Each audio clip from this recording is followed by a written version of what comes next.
საბურავებს მიწოდება რა მოკლედ არის საუბარი იმაზე რომ ეს ადგილი შექმნილი იმდენი ორგანიზაცია ამ გაფრთხილებში არის საკმაოდ რთული. წარმოზე ზეგავლენა ახალ ობიექტს აქვს 0 აბსოლუტურად.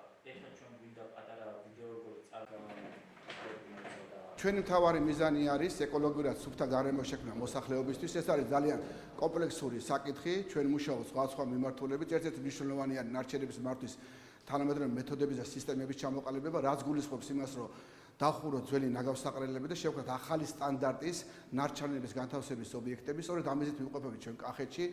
შევხვდით მუნიციპალიტეტის მერებს და მე დარწმუნებული ვარ ის გამოწვევა, რომელიც კახეთში არის, ჩვენ ერთობლივი ძალისხმევით, ერთობლივი კოორდინაციებით შევძლებთ, რომ ამ პრობლემას გავუკლავდეთ. რეგიონული სამინისტრო გარემოს დაცვისა და სოფლის მეურნეობის სამინისტროსთან ერთად აქტიურად ახორციელებს ნარჩენების განთავსების ობიექტებისთვის ლოკაციების შერჩევის პროცესს.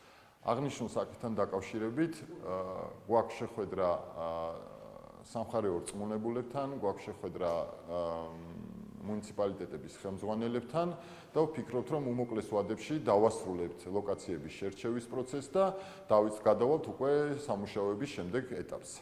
ცენტრალური და ადგილობრივი ხელისუფლების წარმომადგენლებთან ერთად განვიხილეთ კახეთის რეგიონში არსებული ნაგავსაყრელების ამჟამინდელი მდგომარეობა. აღსანიშნავია, რომ უახლოეს მომავალში ერთობლივად კოორდინირებული მუშაობით ყველაფერს გავაკეთებთ იმის, რომ უმოკლეს ვადაში მოხდეს ახალი თანამედროვე სტანდარტების უსაფრთხო ნარჩენების მართვის ობიექტების განთავსება ჩვენს რეგიონში.